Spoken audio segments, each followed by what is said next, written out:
Multivitamins are your partners in health. Their nutrients are key to your daily well-being, especially if you're planning to become pregnant. A multivitamin rich in folic acid can help you have a healthier pregnancy and prevent birth defects. That's why the Arizona Department of Health Services is offering a free 3-month supply of daily vitamins with folic acid. To get your free vitamins, go to azdhs.gov/PowerMe-A2Z. Sponsored by the Arizona Department of Health Services. The GCU men's basketball squad is coming off their winningest season in 35 years, their third trip to the NCAA tournament in 4 years, and their first ever NCAA tournament victory. Returning 4 of their 5 starters in Ray Harrison, Colin Moore, Duke Brennan, and reigning WAC Player of the Year, Tyon Grant Foster, the Lopes look to defend their WAC titles and make a run to the Sweet 16. With a non-conference slate, including Stanford, Georgia, and crosstown rival Arizona State, you won't want to miss a moment of the action. So join me, Michael Potter, and Lopes insider Paul Coro all season long, right here on the home of the Lopes, 1580 The Fanatic. Lopes up. KQFN Tempe. Also transmitting on K257CD Phoenix at 99.3 FM and K240 EU Mountain Hills at 95.9 FM. Wherever you go, take us along. Listen to our live stream on our free Fanatic app. Download it today.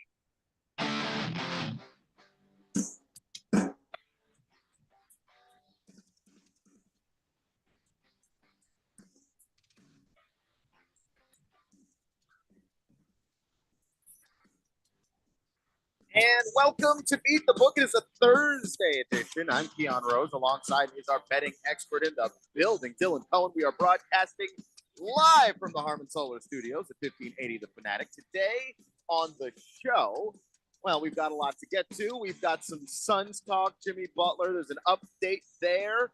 Is the momentum building? Is it waning? Well, we'll get to that. We'll talk about the NBA All-Star Game as well, and some mid-season NBA futures. We'll get into that also, and then you know how we end the show with the long shot parlay of the day. We do a little bit of big game hunting. Try to see if we can get some money in your pocket. And well, long shot wasn't that bad yesterday, but we missed a couple of things. So we'll get into that as well. You're on the text line, 888-368-1580. How did your teams do yesterday? How did your bets do yesterday? You know that we always love to hear from you. But before we get to any and all of those things, Dylan, who powers the show? We are powered by Sport Trade. And if you have not already, make sure you search Sport Trade on your smartphone, get the app downloaded, and use promo code 1580 to take advantage of their 10% cashback promotion on all the wagers that you place in your first week. And of course, do not forget to join us tomorrow. That is when Sport Trade CEO Alex Kane will be back on the show to roll out the next Sport Trade win probability contest, where you, the listener, have an opportunity to win prizes. They are offering a $100 Amazon gift card and $50 in cash sent directly to your Sport Trade account for you to play some extra wagers with if you happen to win. So make sure you tune in tomorrow for that. In addition to Sport Trade, we are now also powered by Edge Boost. And I've spoken at length throughout this week about what Edge Boost is. There are new commercials that you're going to hear on this station pretty frequently that breaks down exactly what it is. But in general, this is the only bank account out there that is specifically designed for gaming transactions, sports books, daily fantasy, casinos, any kinds of transactions like that you can leverage with this bank account. You will get a Visa debit card. You'll get it immediately digitally. They're actually working on a capability to provide you with a physical card. But once you have this Visa debit card, you load up your Edge Boost account with the money you plan to wager with. You then use your Edge Boost debit card to load up your sports betting apps, your daily fantasy site, whichever place you're going to ultimately place your wager with. And when you do that, you will earn cash back on the money that you deposit into your sportsbook account. It's pretty insane. I know there's an element to this that feels a little too good to be true. This is something I've been doing for the past couple of months. I have been making cash back off of my sports betting. And if you want to learn more, just visit edgeboost.bet. They've got tons of information on the site. The sign up is quick and easy. These are FDIC insured bank accounts. This was created in partnership with Visa. It is completely legit. So that is my rant on Edge Boost. Let's get down to business here, Keon, because there just seems to be a trend. You know, you and I kind of joke about this privately, but as of the last, it seems like week, maybe 2 weeks, like every time we dedicate a segment on this show to talking about the Phoenix Suns, talking about the Jimmy Butler dynamic, the carousel that just keeps spinning. We say our piece, we sign off, and then it's like within an hour or maybe 2 hours, there's some breaking news that comes out that just rocks the foundation of everything. It's our favorite soap opera as the basketball turns. So what happened yesterday? Well, we signed off the show, and about 5 minutes later, it came out that the Miami Heat decided to suspend Jimmy Butler for 2 games due to Jimmy missing the team's flight over to Milwaukee. And tonight, the Miami Heat are set to take on the Bucks in a primetime TNT national TV game. This is the ultimate spotlight that Jimmy could have been playing in, while the team is going through this turmoil and all this chaos and, all the behind the scenes drama. But this is kind of the way that I look at it. Jimmy just bailed the Heat out.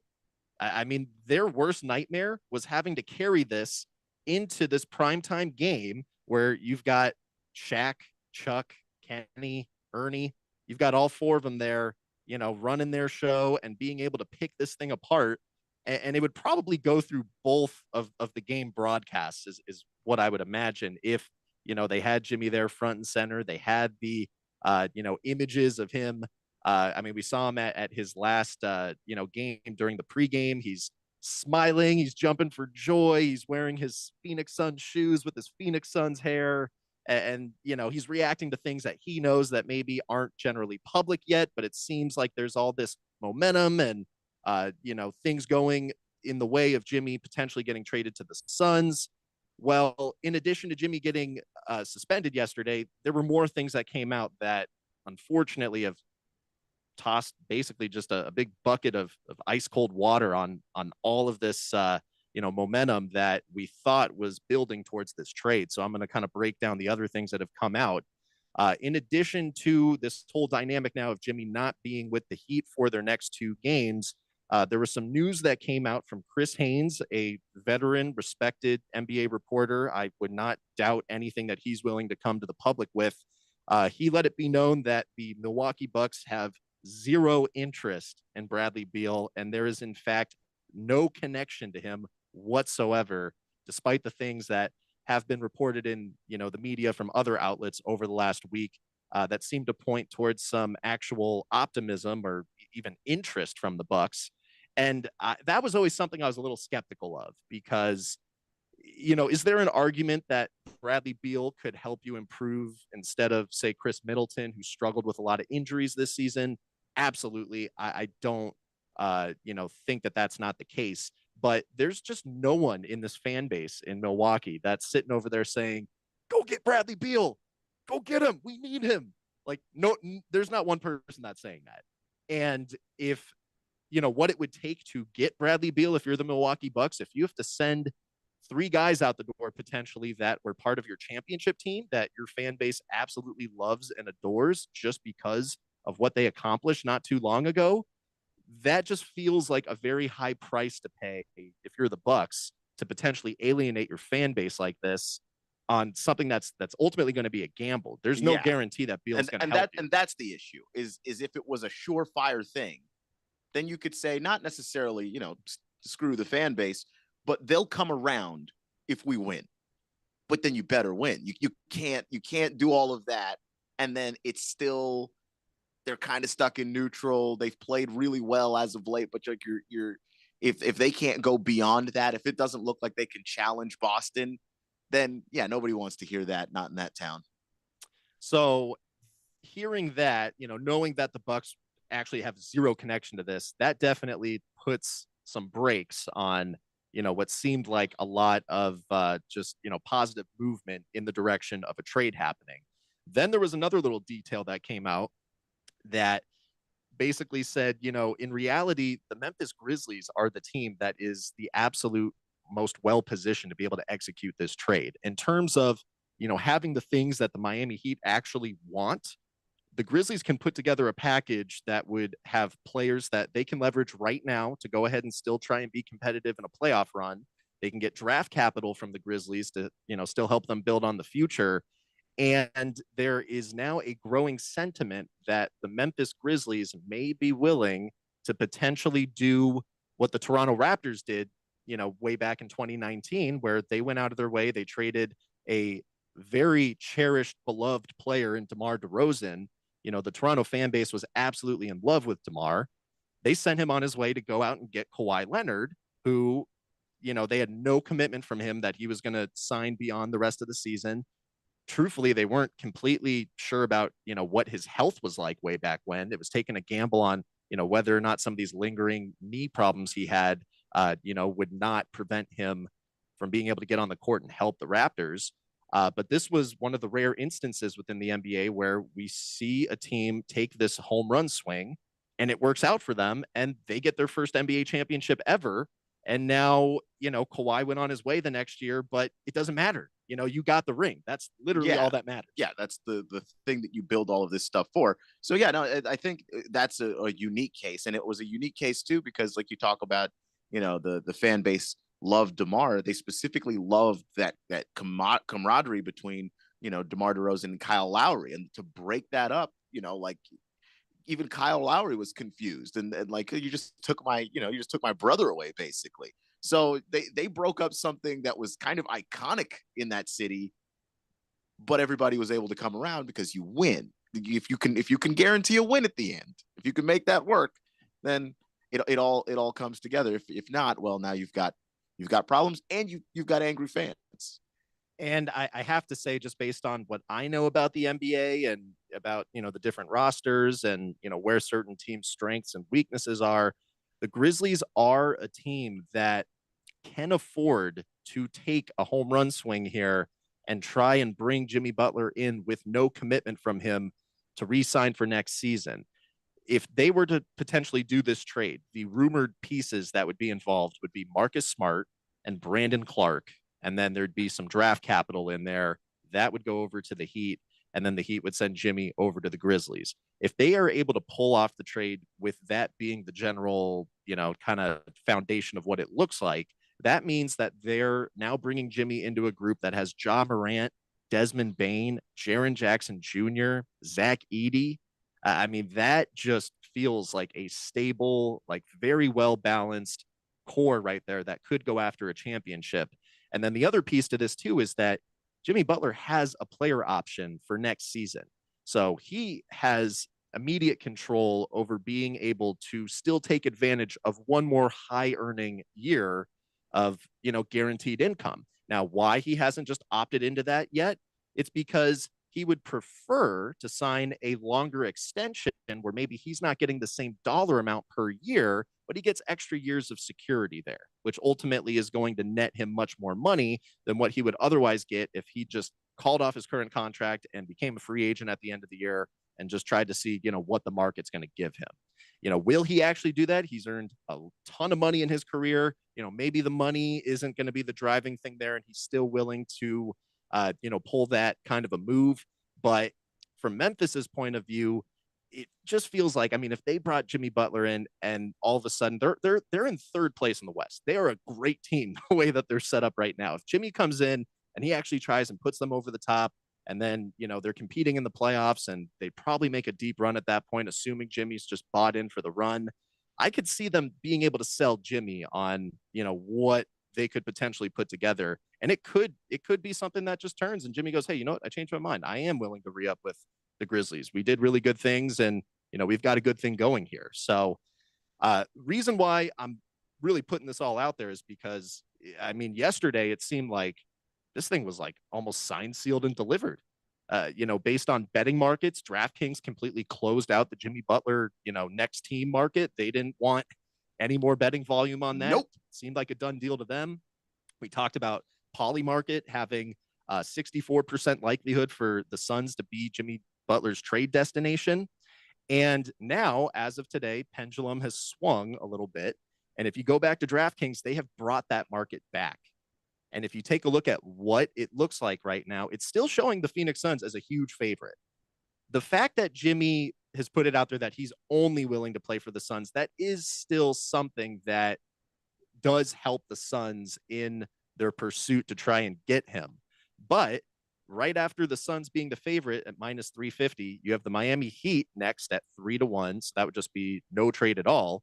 The next two teams from there are the Memphis Grizzlies and the Golden State Warriors, both priced right now at 15-1 odds to be able to land Jimmy Butler. And those two teams are truthfully the ones that do have the right assets that the Heat wants. They're just the destinations where Jimmy has just said, I don't want to play there. So this is really kind of the dynamic that we're working with right now. There's not a lot of urgency, behind getting anything done right away. Where yesterday it kind of seemed like, okay, Suns made these moves. They've got, the draft capital that's a lot closer to what the Heat are looking for. But the draft deadline isn't until February 6th. Pat Riley, Mickey Arison, they are going to take their sweet time with this thing. For as much as it seems like the Miami Heat are suffering internally due to all these little antics that Jimmy does, it does also seem like they are willing to hold out and try and, play that game of chicken and make this difficult. Yeah, and like for Miami, they're one of those the standard is the standard kind of teams. If they think that they should get back more for Jimmy, they're going to try to get back more for Jimmy. They're not interested in, trying to get less on the dollar. They're going to get as much as they possibly can. And, the history of the trade deadline is the closer you get to that trade deadline and the teams that are desperate for whatever boost that they can get, those are when the actual deals get made. And so this is probably going to get right up until the deadline. That's exactly what I'm thinking. I would say absolutely expect a trade coming from your Phoenix Suns. There's no doubt about it. If it's not going to be in some larger 4 or 5 team trade for Jimmy Butler, there's going to be other deals to be made. So you don't have to worry about that. But this has now evolved into something where I thought, within 24 to 48 hours after that Brooklyn Nets game, we were going to see something big. Now it's really looking like this thing is going to go all the way down to the wire. So we may not see anything really get executed on this until February 5th, maybe morning of February 6th. But this is now the way that things look here. And, for as much as Memphis and Golden State being able to offer a compelling package, there's still something very powerful about the fact that Jimmy wants to play in Phoenix. Phoenix wants Jimmy. They've already pulled off trades in anticipation of trying to bring him in. They're certainly not stopping. So this is going to be a matter of trying to figure out a very creative way to loop in another team or two, try and figure out a different piece that the Miami Heat might want. If we're not able to help them facilitate a way to get Chris Middleton over there, there's got to be someone else out there that we can work with. We talked a little bit yesterday about Zach LaVine possibly being a place where Chicago's open to maybe taking on Bradley Beal, reuniting him with Billy Donovan. Would the Miami Heat turn around and want Zach LaVine? That's kind of questionable. I don't really think that's something that they're interested in. They probably want to go younger, someone that isn't as injury prone. So it's going to be really interesting to see the way that all kind of evolves. And who knows, maybe after we sign off the show today, maybe I'm wrong. Yeah. Within an hour. Well, yeah, I mean, that's the trend of how this has been developing over time. So why not? Now, with all that being said, we do need to shout out the fact that the Phoenix Suns played the Brooklyn Nets yesterday in Brooklyn, and they got a big win. They won by 24 points. Final score 108-84. Devin Booker goes off for 32 points. Kevin Durant finishes with just 24. That was frustrating. Keon and I both had him in separate bets for 25 plus. That was a recommended bet from Beat the Book. However, and this was an interesting little tidbit that I found here. This win yesterday, this was the first 20-point blowout for the Phoenix Suns since November 26th when they beat the LA Lakers. So it's been almost a full 2 months since the Suns have been able to just thoroughly dominate a team and win. And for as much as, I want to give these guys kudos, I would be really criticizing them if this wasn't the result of the game. We talked about this yesterday. Brooklyn sat all of their starters. I mean, they were playing a literal G League roster. And there were times in this game where it was kind of like, why are we not separating it? Like, how is this still an 8-point game? So yeah, and I guess there is something to be said about just sort of pacing yourself. If you're going to blow these guys out, why are you going to go all out? I get all that, but for a team that's kind of feeling like they're up against the ropes, you think you just unleash it all. But I kind of understand that there maybe is a little bit of rhyme or reason to not just going 100% in full tilt against the team you're going to beat. Well, I mean, either way, the win is encouraging. Suns' next game is going to be this coming Saturday against the Washington Wizards. That is the first game in a 3-game homestand, where the next 2 games are against the Clippers and the Minnesota Timberwolves.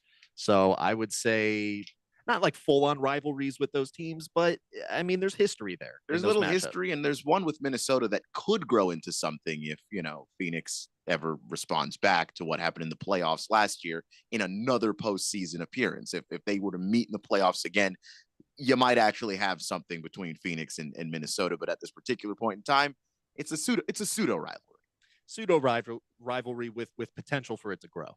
Yeah. So we are up against a break here, but when we come back, the NBA All-Star Game starting lineups are going to be revealed a little bit later tonight. We're going to have a conversation about those, try and see if we can predict who exactly is going to be on each team's starting lineup. And then we're going to do a little check-in on the current NBA MVP betting odds, as well as the NBA Finals betting odds. So stick around. You're listening to Beat the Book here on 1580 The Fanatic. 1580 and 99.3 The Fanatic. Live and local. Make extra money daily from your sports betting? Dylan Cohen from Beat the Book here. You know, I'm always about finding ways to take sports betting to the next level, and that's exactly why I'm pumped to tell you about Edge Boost, the financial platform that pays you cash back to wager. Edge Boost is an online bank account that pays you for every deposit. With the Edge Boost Visa debit card, you're getting up to 0.5% cash back on all of your sportsbook, daily fantasy site, and casino transactions. That's free money back in your pocket just for doing what you're already doing. It's a no-brainer. Plus, your Edge Boost debit card starts with a $250,000 daily limit, and it will never be declined for gambling activity. They've got built-in tools to help you stay responsible, and there's absolutely no hidden fees or minimum required balances. So stop leaving money on the table. Visit edgeboost.bet to learn more and sign up today. That's edgeboost.bet.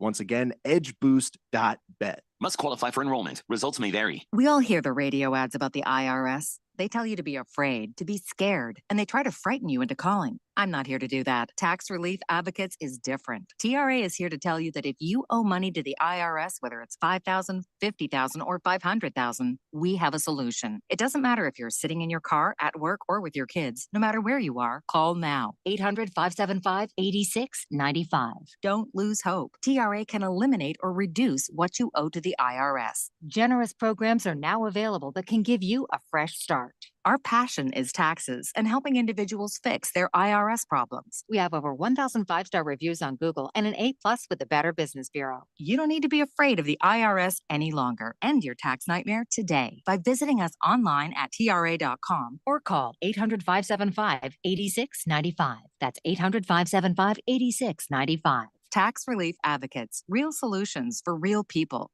Sports betting apps are not created equal. Dylan Cohen from Beat the Book here to talk about the Sport Trade advantage. With higher payouts, Sport Trade is the ultimate sports betting experience. Sport Trade is the first sports betting app that gives you the option to see the odds expressed as probabilities, and it's changing in-game betting forever. If it's easier to understand 52% probability of winning versus minus 108 odds, then Sport Trade is for you. With this percent odds feature, cashing out now makes much more sense. As the win probability changes, so does the value of your bet. And if you're an experienced bettor and prefer American odds, you'll get pricing closer to minus 106 versus the normal minus 110, coupled with instant in-play betting. No more spinny wheels. So download Sport Trade today to see the difference and beat the book. Use promo code 1580 to earn 10% cash back on every bet you place in your first week. Terms apply. Sport Trade is regulated by the Arizona Department of Gaming. If you or someone you know has a gambling problem and wants help, call 1-800-NEXT-STEP. So, what's your favorite thing about sports? The excitement, the action, or the 5-meat pizza and the six-pack? Bingo. That's what we thought. 1580 and 99.3 The Fanatic, and always on at 1580thefanatic.com.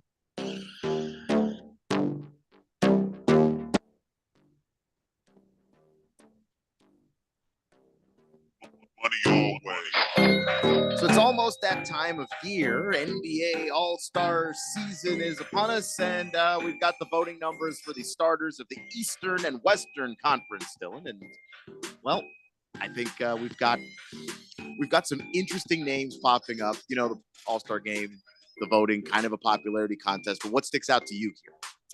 So we're going to know who the actual starters are later on tonight. They're going to announce those during the TNT broadcasts that are going on for the NBA games today.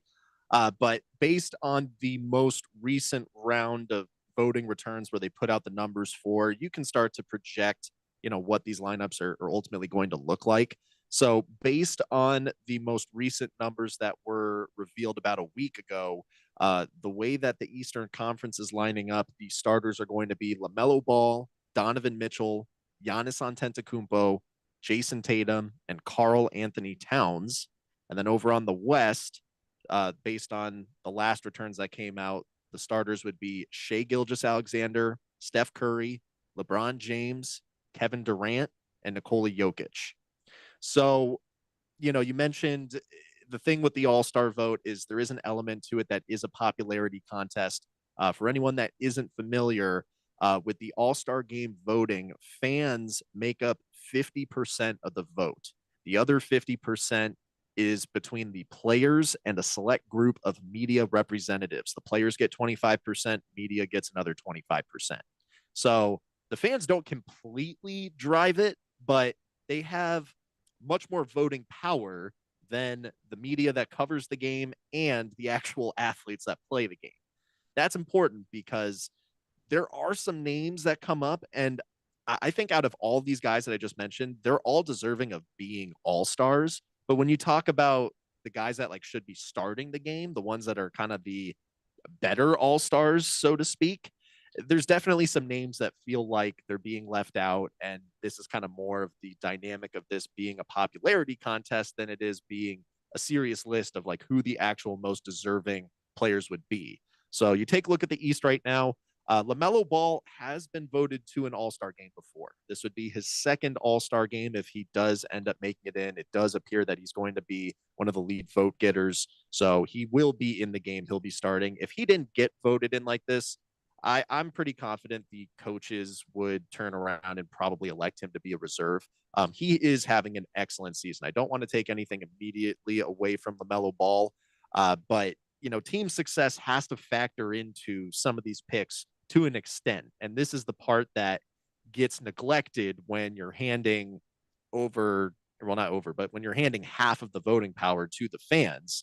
This is where things like that become kind of secondary. The Charlotte Hornets are a bottom 3 team in the Eastern Conference right now. The record is 11-29. So for someone on a team that is not performing that well to be an all-star starter, that to me feels a bit like a stretch. And if you want to talk about guys that are more deserving of that actual spot, the name that comes to mind for me would be like Jalen Brunson. You know, he's a guy on the New York Knicks who are currently 3rd in the Eastern Conference. The record is 29-16. The Knicks, I mean, they're playing well. I would say they're playing up to expectations, but Karl Anthony Towns, there's been a number of games where he's not available for them. And Jalen is that next guy that carries the weight of the offense for that team. He's currently 9th in the NBA in scoring, averaging 26 points per game. He's 9th in assists, averaging just over 7 assists per game. And keep in mind, I mean, he plays in arguably the most talented starting 5 in the league. When you just talk about 5 guys that could go score double figures any given night, you've got Josh Hart, who always has like triple-double potential. You've got Karl Anthony Towns that is going to put up 30, around a night. Do you, just to, I guess, play devil's advocate here, because I don't necessarily disagree. Do you think that playing on a better team gives some, does playing on a better team make you more deserving of being an all-star? Like, yes. Like if you are good, but all of your teammates are not, or you are a bad defensive team, and that may not necessarily be all on you, why do you deserve less, even though you may be doing more with less?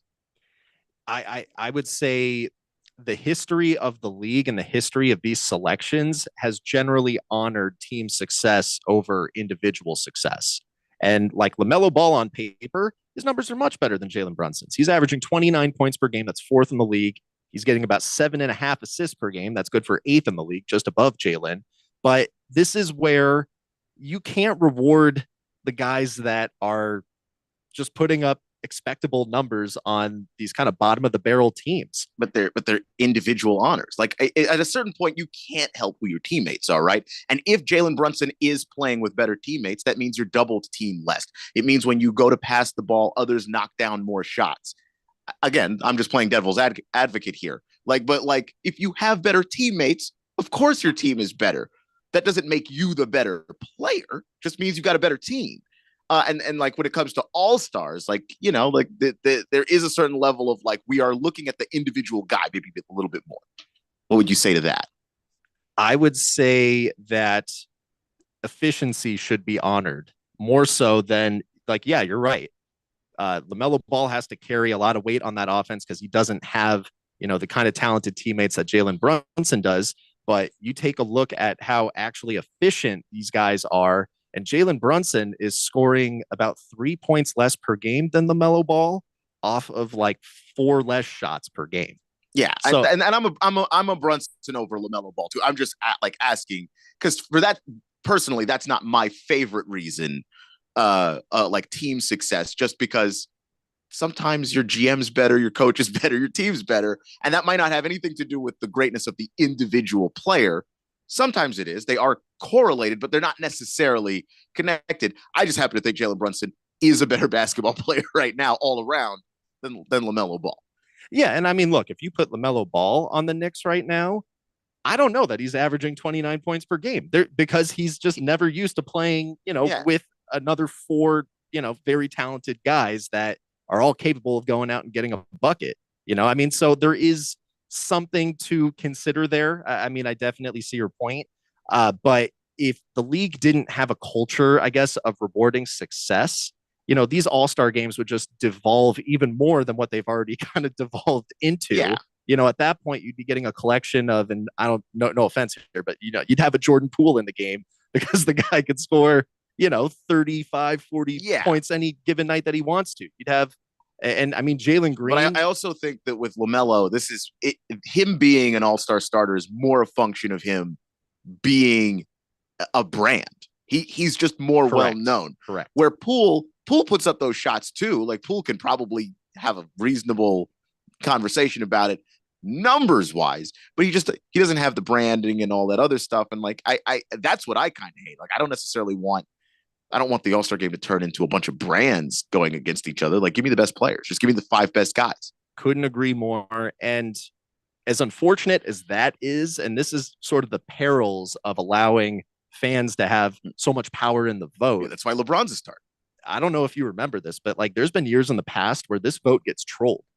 So yeah, we've seen that before. Definitely. No, there was a campaign. This was like, I don't know, this must have been like 7 years ago. It was during the height of the Warriors, but there was like a campaign online to get Zaza Pachulia into the All-Star game.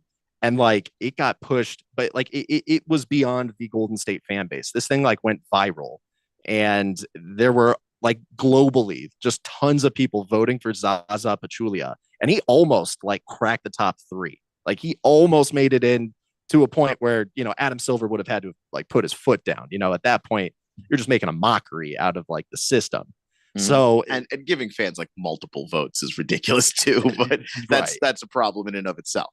So, I mean, going back to this Eastern, conference lineup though, like it does feel like a pretty good deserving group of guys. LaMelo Ball's the one where I'm kind of like, I think his brand is getting him in a little bit more than the merits of his play, but that's where the fans get to participate. So it's just kind of part of the dynamic there.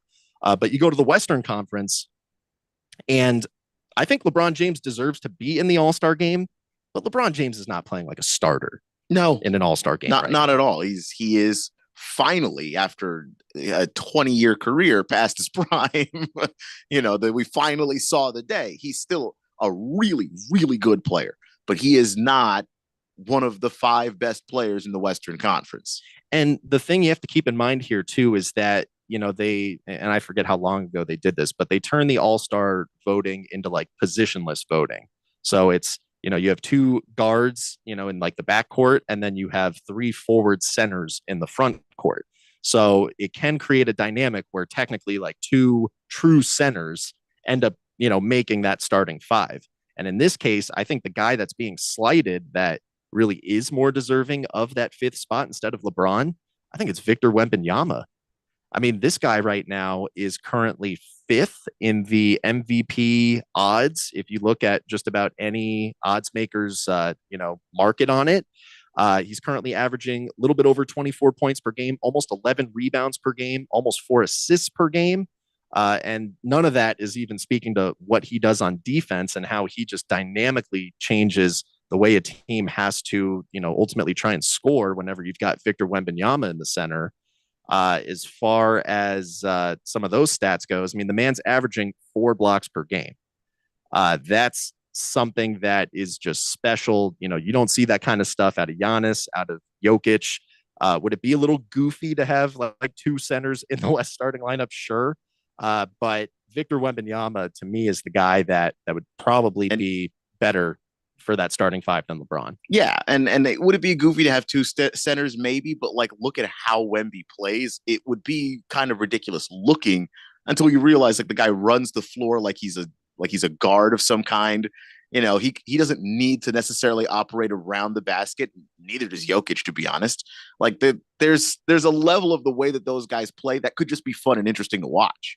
Now, it's also important to keep in mind these lineups, this is like ceremonial now. I mean, this isn't actually going to be the lineups that you're going to see because they've radically changed the All-Star game format for this coming All-Star game.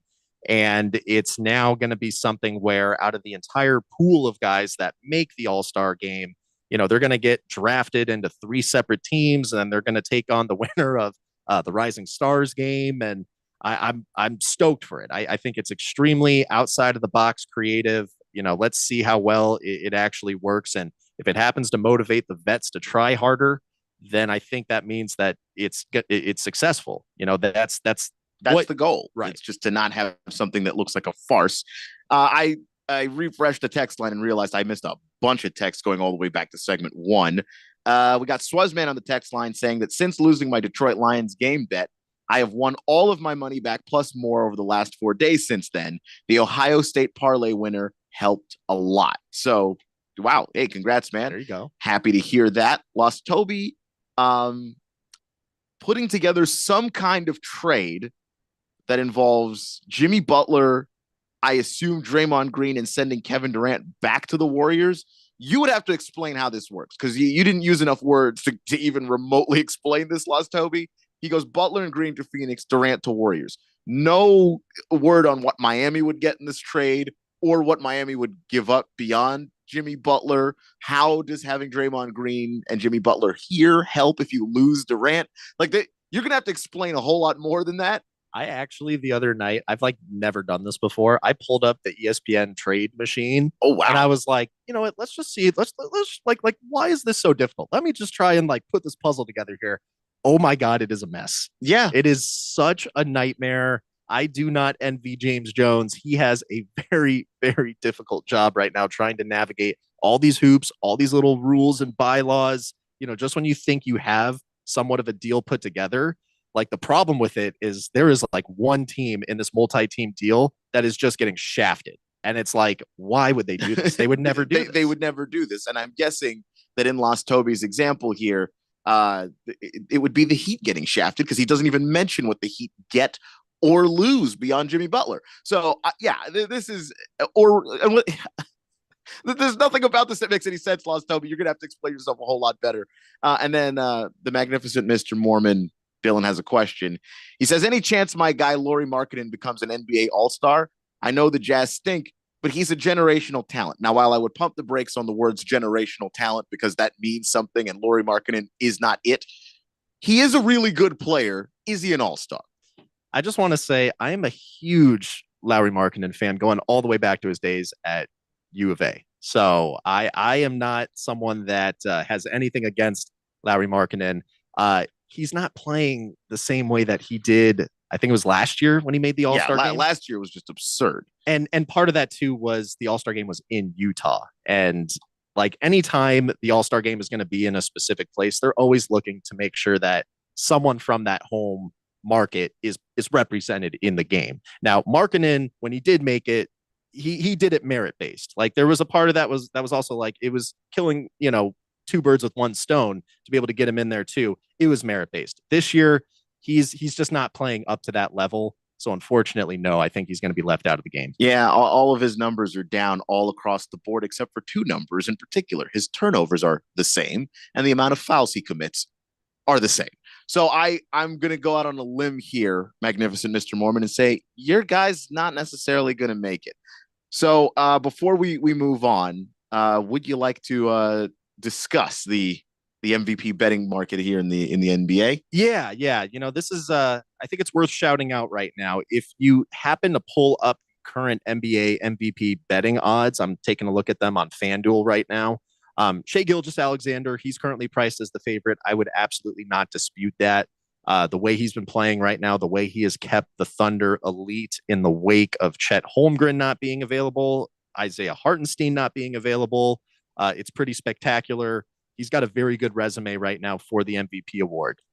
Nikola Jokic being priced at plus 420 just feels like an opportunity. And I say that just because the Nuggets took about 20, 30 games to really try and kind of figure out what the best version of their current roster looked like. And it seems like they have now really come around to figuring out that, we actually need to be starting Russell Westbrook and bringing Aaron Gordon off the bench. Very outside the box. I would not have thought that was the solution to their problems. But ever since they've done it, Jokic is just unlocked again. Him and Westbrook have just a synergy that cannot be denied. And I think there really is a chance that the Nuggets could play so well between here, from today to the end of the season. Jokic might be able to really kind of cut some distance between himself and SGA and perhaps even, one up him there and take that lead back for the MVP voting. But to be clear, this is going to require the Denver Nuggets to really get on a roll. And as of today, they are 9 games back of the Oklahoma City Thunder. If the season ends and the Thunder are the clear number one and SGA doesn't have any significant injuries, he's not missing a ton of time, and he's really just staying the course, I think this is his award to lose. But to get on Nikola Jokic at over 4-1 odds, I don't think his odds have ever been this long, except maybe in the first month or two of the season. This feels like an opportunity. You may want to consider Nikola Jokic for the MVP at plus 420. So there you have that, by the way. I just think that when you look at how Westbrook is playing with Jokic too, that there's, when he was in LA, it didn't exactly work, even though you have such a great passer in LeBron James, but LeBron wants to get to where he's going. I was listening to some NBA legend talk about Westbrook and just how he just is always downhill cutting to the basket. And Jokic doesn't mind making those passes from anywhere on the floor. And I think that there's a level of chemistry there from that Jokic is he appreciates Russell always putting pressure at the basket. And Russell Westbrook is always going to be ready to be in attack mode, try to score. And he's never going to stop moving and he's never going to stop, putting that pressure. I don't know, that there's something about the way that they play together that seems obvious now watching them that, like you said, no one would ever have thought about this a month ago. And the only reason how they stumbled upon it was just because Aaron Gordon was injured for so long. So then they started to bring him back, but they brought him back off the bench, because he's managing, an ailment that he has to be, delicate about. So, we're not going to have you in the starting lineup. We'll bring you off the bench, less pressure. And then it just turns out it's wait a minute, this is actually the solution to all of our problems. And that's how over the last 10 games, the Nuggets are 8-2. It's kind of crazy. All right. So we're going to do a little bit of big game hunting when we come back. The long shot parlay coming up right here on Beat the Book on 1580 The Fanatic. 1580 and 99.3 The Fanatic. Live and local. Make extra money daily from your sports betting? Dylan Cohen from Beat the Book here. I'm always about finding ways to take sports betting to the next level. And that's exactly why I'm pumped to tell you about Edge Boost, the financial platform that pays you cash back to wager. Edge Boost is an online bank account that pays you for every deposit. With the Edge Boost Visa debit card, you're getting up to 0.5% cash back on all of your sportsbook, daily fantasy site, and casino transactions. That's free money back in your pocket just for doing what you're already doing. It's a no-brainer. Plus, your Edge Boost debit card starts with a $250,000 daily limit, and it will never be declined for gambling activity. They've got built-in tools to help you stay responsible, and there's absolutely no hidden fees or minimum required balances. So stop leaving money on the table. Visit edgeboost.bet to learn more and sign up today. That's edgeboost.bet. Once again, edgeboost.bet. Want to keep your gas-powered engines running like new? Stable's proprietary formulas are proven by third-party testing to outperform the competition in keeping fuel fresh, preventing corrosion, and cleaning the entire fuel system. With Stable, you can have confidence you are doing the right thing for your engine's long-term health. Just pour into your gas can or fuel tank, then top off with fresh fuel. At every fill-up or when you store, start with Stable, available where fuel additives are sold. Hi, guys. Jeffrey O'Brien here. Have you ever gone to harmonsolar.com? Well, you really need to, because everything you ever wanted to know about how solar power can save you big on your monthly electric bill is right there. It's online. Through your phone or through your computer, you can learn about tax credits, the equipment they use, look at how they do things for businesses as well as homeowners, see testimonials from happy customers, and I hear they got a pretty good podcast, too. Check it out. Go to harmonsolar.com. That's harmonsolar.com. My friends swim no matter the season, but my moderate to severe plaque psoriasis can sometimes take me out of the moment. Now, thanks to Skyrizi and Clear Skin, count me in. With Skyrizi, Risankizumab Riza, a prescription-only 150 milligram injection for adults who are candidates for systemic or phototherapy. 3 out of 4 people achieve 90% clear skin at 4 months. Don't use if allergic to Skyrizi. Serious allergic reactions and an increased risk of infections or a lower ability to fight them may occur. Before treatment, your doctor should check for infection and tuberculosis. Tell your doctor if you have an infection or symptoms such as fever, sweats, chills, muscle aches, or cough, or if you plan to or recently received a vaccine. Thanks to Skyrizi, there's nothing on my skin, and that means everything. Ask your doctor today about Skyrizi, the #1 dermatologist-prescribed biologic in psoriasis, and visit skyrizi.com or call 1-866-SKY-RIZZY to learn more. 1580, The Fanatic.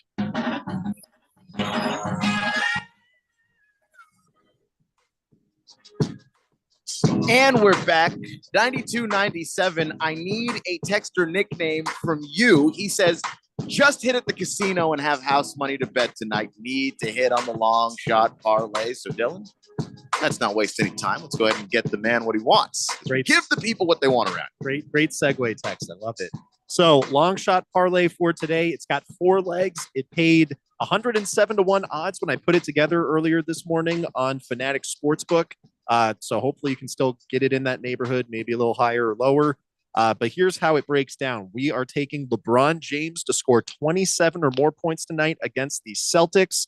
We need DeAndre Ayton to get 13 or more rebounds against the Orlando Magic. We are going to take the Atlanta Hawks on an alternate spread. They need to win by 12 or more points. And then we're also taking the Los Angeles Clippers on an alternate spread. We're going to count on them to win by 22 or more points. And I'm going to break each one of these down, starting off with LeBron for 27 or more points tonight against the Celtics. The context of this game is the biggest reason why you should play this leg. The Lakers are taking on their biggest rival, the Boston Celtics, national TV game. They have the TNT spotlight. The Celtics are coming off a game against the Clippers yesterday where they had an expectation that they were just going to roll to an easy victory. The Clippers sat many of their starters. They were hoping to be able to maybe not have to play Jason Tatum, Jaylen Brown, Derek White for like half the game. That got completely thrown out the window. The Clippers bench was extremely competitive. They forced the Celtics to overtime, where they did eventually win the game, but it led to Jason Tatum playing 43 minutes, Derek White playing 42 minutes, and Jaylen Brown playing almost 40 minutes. So now those guys, second night of a back-to-back, playing the Lakers. The Celtics did just update their injury report about 10 minutes ago. They will have the remaining starters that were not playing last night available tonight. So that's Jrue Holiday, Kristaps Porzingis, and Al Horford all available.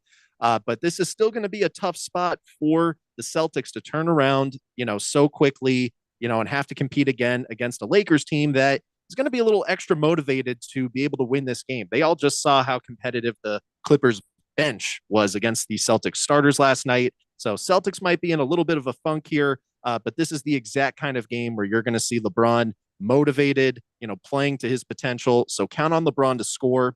DeAndre Ayton for 13 or more rebounds. He is taking on the Orlando Magic today. This is another one where the context of what's going on is important to know. The Magic are struggling right now with injuries. They also have an illness that's like going around the locker room. Tons of guys are questionable, but they will be without their top two centers on their depth chart. That's Goga Bitadze and Mo Wagner.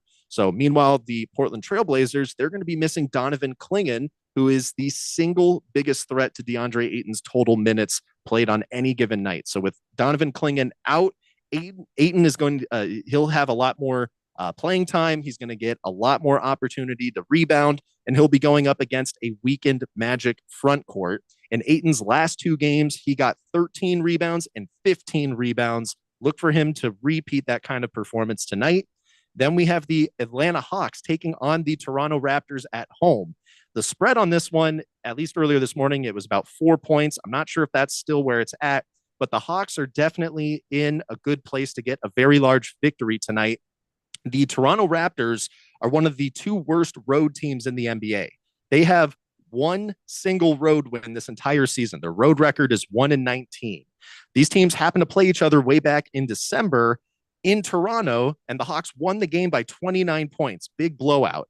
The Hawks are not really missing many key personnel here. Clint Capella was just recently ruled out, but they also recently moved him to the bench. Onyeka Okongwu has been starting in his place, doing very well. So the Hawks lost yesterday to the Pistons at home. This is a second game in 2 nights for the Hawks, but they're staying at home. They didn't have to travel. This is a team that they have a lot of confidence against. They matched up very well against them earlier in the year. They'll be in a good place to be able to get a very large victory tonight. And then the final leg, Clippers to win by 22 or more. The LA Clippers are playing the second very bad road team in the NBA. That would be the Washington Wizards. They, just like the Toronto Raptors, only have one win on the road this entire season. Meanwhile, I just spoke about how the Clippers, they didn't play like any starters last night. You had James Harden out, you had Norman Powell out, Kawhi Leonard out, you had Chris Dunn out. All 4 of those guys are going to be playing tonight. So their starters relatively fresh for the second night of a back-to-back, going against the Washington Wizards, the worst defense in the NBA, tied for the worst road record in the NBA. It's a great spot for the Clippers to be able to win by a very big margin. The last 2 games that the Wizards have played on this current road trip, they lost them each by 23 points. So look for the Clippers to keep that trend going. They should be good for 22 or more there. And then if you're looking for 10 additional bets to play, check out the Beat the Book website, because outside of the long shot parlay, there are 10 individual bets. Some of those are going to be, teams to win or teams on a spread or player props. They're much more conservative than, the things that we're chasing on the long shot parlay. And on any given day, my recommendation is to take 2, 3 of the 10 picks that are put out, put those on a parlay. Put most of your bankroll on 2 and 3 leg parlay combinations to mitigate your risk. The long shot parlay, it's for fun. We've hit them. I mean, that's part of the reason why, we want to spend time shouting these things out on the show, but just be responsible. That is the ultimate message that I'm trying to put out here. I never play more than $5 or $10 on a long shot parlay. And when they're 107-1 odds, you got $10 on there, you're going to get over $1,000 back. So, that is the way that I treat, these kinds of long shot bets. They are for entertainment. These aren't the ones that, you're going to be able to build your bankroll back up with and keep going. That's for all the stuff that's above it. The other bets to consider, the top 2 picks of the day, those are the ones that are, going to ultimately be more conservative, that you can lean on more to try and make some more money. And I guess that's going to do it for us. Ringless Joe on the text line says, I'm already getting my futures bets ready for next season. Lions, Buccaneers, Ravens, Bills, Chiefs for division winners. And I look, there's a good chance that could happen. But wouldn't you rather just wait till the next season? Wait till we have NFL free agency. Wait till we have the draft. Wait till we go through, training camp and OTAs and your team is, you know, which teams are going to be healthy and which teams are not before you make that particular decision in January. I thought that was remarkable that market's even being offered right now. Yeah. Before we're still waiting for the Super Bowl to happen this year. Yeah, we we already bet on the next one. Exactly. Magnificent Mr. Mormon says DeAndre Ayton has been kind of hot recently. You think the Suns have any qualms about trading him away? Not particularly. I do personally. You do, but the Suns, I don't think they do. They made their decision. Daily Blender next. I'm Bridget Condon with NFL Network Now on the Westwood One Radio Network. The Ben Johnson era is officially underway in Chicago. The new head coach was introduced Wednesday at Hallis Hall, becoming the 18th coach in franchise history. Johnson shared his desire to stay in the NFC North, calling it the toughest division in football right now. His message to players, get comfortable being uncomfortable, saying, quote, the bar has been set higher than it's ever been set before. Meanwhile, another former Lions coordinator, Aaron Glenn, is set to become the next head coach of the New York Jets, according to NFL Network insider Ian Rappaport. There are now 4 head coaching vacancies remaining, including in Dallas, New Orleans, Las Vegas, and Jacksonville. The Jags will also be searching for a new general manager after parting ways with Trent Baalke. And in Cincinnati, the Bengals are finalizing